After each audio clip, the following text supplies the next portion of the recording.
করলাম, জামা কাপড় ক্রয় করলাম, কিন্তু আল্লাহ তাআলা ক্ষমা পাইলাম না, এই ঈদ আমার জন্য না, বরং এই ঈদ আমার জন্য ওয়াইদ নিয়ে আসবে। ঈদ আমার জন্য কি নিয়ে আসবে? ওয়াইদ নিয়ে আসবে। ওয়াইদ মানে কি বললাম? আল্লাহ তাআলার আযাব। এরপর বলছে লাইসাল ঈদু লিমান রাকিবাল মাতায়া ইন্নামাল ঈদু লিমান তারাকাল খাতায়া।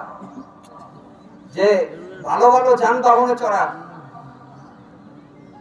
মোটরসাইকেল থাকলে রাইডে যাওয়া, এরপর গাড়ি থাকলে সহধর্মিনীকে নিয়ে লং ড্রাইভে যাওয়া, ভালো ভালো গাড়িতে চড়া, অমুক জায়গায় ঘুরতে যাওয়া, এর নামই শুধু ঈদ না, বরং ঈদ হচ্ছে গুনাহ ছাড়ার নাম। ঈদ হচ্ছে কি ছাড়ার নাম?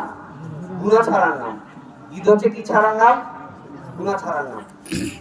এবং হাসান বসরি রহমতুল্লাহ একটা কথা বলতেন যে নাফরমানি মুক্ত, বলেন কি মুক্ত? নাফরমানি মুক্ত প্রতিটা দিনই হচ্ছে মুমিনের ঈদ। নাফরমানি মুক্ত প্রতিটা দিন হচ্ছে মুমিনের ঈদ।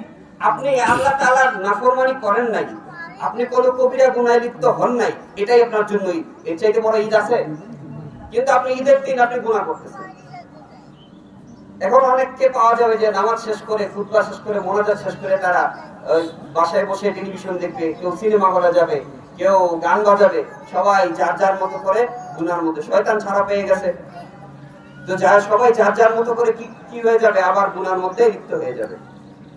এজন্য হাসান বসরি রহমতুল্লাহ বলেন যে ঈদ হচ্ছে নাফরমানি মুক্ত প্রতিটা দিনই হচ্ছে মুমিনের ঈদ। নাফরমানি মুক্ত প্রতিটা দিনই কি মুমিনের ঈদ। এরপর কিতাবের মধ্যে বলেন লাইসাল ঈদু লিমান তাযায়্যানা বিজিনাতিদ দুনিয়া ইন্নামাল ঈদু লিমান তাযাওয়াদা বিজাতিত তাকওয়া। যে দুনিয়ার সাজসজ্জা গ্রহণ করা এটাই শুধু ঈদ না, বরং আল্লাহ তাআলার তাকওয়ার পথে অর্জন করা এটাই হচ্ছে আসল ঈদ। এটাই হচ্ছে কি আসল ঈদ। তো আমরা এই ঈদের নামাজ পড়ার জন্য আজকে এখানে সমবেত হয়েছি। যত সময় হয়ে যায়, তাই না? কয়টা বাজে? আচ্ছা, যেহেতু সময় নাই, কিছু গুরুত্বপূর্ণ কথা বলে নেওয়া জরুরি। আমাদের